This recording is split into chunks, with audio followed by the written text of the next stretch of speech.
Hello guys, देश दुनिया में आपका स्वागत है। आज है 12 अगस्त और शुरू करते हैं आज के करंट अफेयर का सेशन। तो दोस्तों, आज के हमारे करंट अफेयर के सेशन का पहला क्वेश्चन है, किस राज्य में पहला रेशम प्रशिक्षण व उत्पादन केंद्र स्थापित किया जाएगा? तो इसका राइट आंसर है अरुणाचल प्रदेश। तो दोस्तों, खाद्य और ग्रामोद्योग आयोग ने अरुणाचल प्रदेश राज्य में रेशम के प्रशिक्षण व उत्पादन केंद्र की स्थापना का निर्णय लिया है। इस केंद्र को सितंबर 2020 के पहले सप्ताह में लॉन्च किया जाएगा। और दोस्तों, आपकी जानकारी के लिए बता देता हूँ, भारत दुनिया में रेशम का दूसरा सबसे बड़ा उत्पादक देश है। चलते हैं अगले सवाल पे।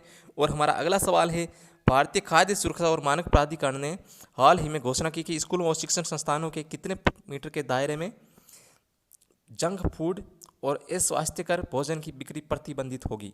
तो इसका राइट आंसर है 50 मीटर। तो दोस्तों, भारत खाद्य सुरक्षा और मानक प्राधिकरण के सीईओ अरुण सिंघल ने स्कूलों और अन्य शैक्षणिक संस्थानों में जंक फूड और अस्वास्थ्यकर खाद्य पदार्थों की बिक्री पर रोक लगा दी है। साथ ही FSSAI ने स्कूल परिसरों के 50 मीटर के दायरे में अस्वास्थ्यकर खाद्य पदार्थों की बिक्री और विज्ञापन पर प्रतिबंध लगा दिया है। यह कदम स्कूली बच्चों की सुरक्षा और पौष्टिक भोजन सुनिश्चित करने के लिए उठाया गया है। और दोस्तों, अगले सवाल पर चलते हैं। हमारा नेक्स्ट क्वेश्चन है, किस राज्य सरकार ने वर्ष 2020 से 23 तक के लिए एक नई राज्य औद्योगिक विकास नीति शुरू की है? इसका राइट आंसर है आंध्र प्रदेश। तो दोस्तों, आंध्र प्रदेश सरकार ने वर्ष 2020-23 के लिए एक नई राज्य औद्योगिक विकास नीति शुरू की है। इस नीति का उद्देश्य युवाओं के लिए रोजगार का सृजन करना है। और दोस्तों, राज्य की पिछली औद्योगिक विकास नीति थी 2015 से 2020 के बीच लागू की गई थी। चलते हैं अगले सवाल पे। और हमारा अगला सवाल है, किस देश के प्रधानमंत्री हसन दियाब ने हाल ही में इस्तीफे की घोषणा की है? तो दोस्तों, ये लेबनान के प्रधानमंत्री थे। लेबनान की राजधानी बेरूत में शक्तिशाली धमाके के बाद लोगों की मांग के आगे झुकते हुए प्रधानमंत्री हसन दियाब ने इस्तीफे की घोषणा की है।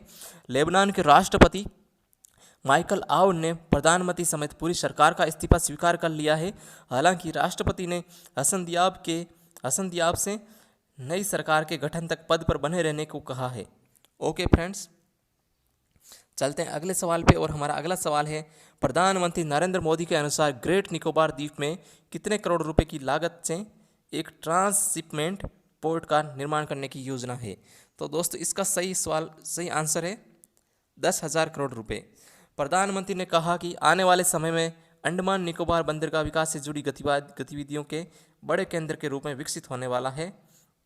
ये क्षेत्र दुनिया में कई ट्रांसशिपमेंट बंदरगाहों के मुकाबले काफ़ी प्रतिस्पर्धी दूरी पर स्थित है। जब यह बंदरगाह एक बार बनकर तैयार हो जाएगा तो यहाँ बड़े बड़े जहाज भी रुक पाएंगे। इससे समुद्री व्यापार में भारत की हिस्सेदारी बढ़ेगी और युवाओं को रोजगार के नए मौके मिलेंगे। और दोस्तों, अगले सवाल पे चलते हैं। हमारा अगला सवाल है, हाल ही में भारतीय प्रधानमंत्री के द्वारा अंडमान और निकोबार द्वीप समूह के लिए किस परियोजना का उद्घाटन किया गया है?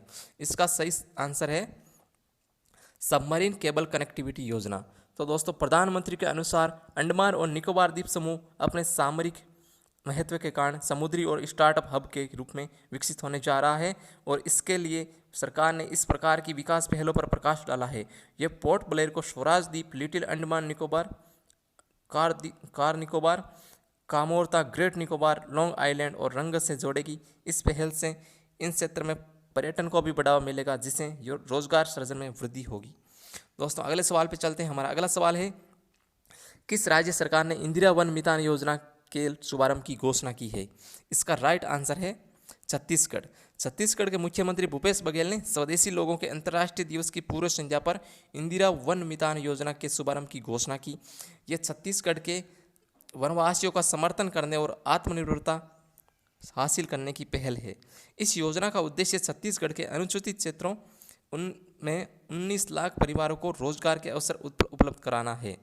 और इस योजना फल देने वाले वृक्षों और औषधीय पौधों के रोपण को प्रोत्साहन करने के लिए है। ओके, अगले सवाल पे चलते हैं। हमारा अगले सवाल है, पूर्व IAS Shah Faesal Jammu Kashmir peoples movement के अध्यक्ष पद से हट गए।